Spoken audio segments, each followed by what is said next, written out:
What's up mga kababayan? Ang video natin for today ay ang paano magkaroon ng file sa Al-Sabah Hospital.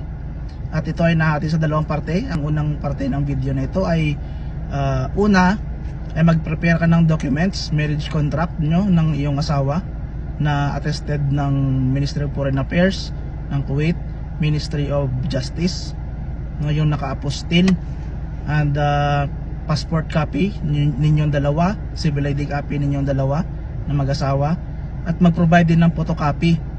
Then pumunta kayo, kung kayo ay taga Salmiya, pumunta kayo doon sa sa may Gulf Street na Salmiya Clinic, hindi yung sa may Salmiya Fire Station banda, hindi doon. Nagbayad kami doon, nasayang yung bayad namin, tapos ni-refer din kami doon sa Salmiya Clinic na nasa Gulf Street, no? Yung sa likod ng Sultan Center sa may seaside banda na Salmiya Clinic.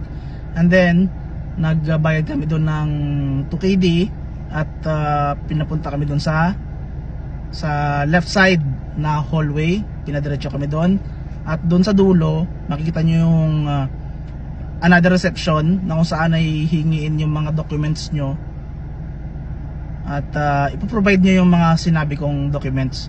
Tapos may ipoprovide sila na referral letter, no? Referral letter. Tapos yun na yung yun na yung pinaka documents nyo: referral letter to Al-Sabah Hospital, passport copies, civil IDs, and marriage contracts. Tapos ipapa-download sa inyo yung application na ginagamit ng ministry, yung ito. So sa application na yan, i-upload nyo dyan yung mga documents na binanggit ko. Bibigyan kayo ng appointment schedule through that application. So yun lang yung part 1, at abangan nyo yung next sa part 2, no? Sa next video.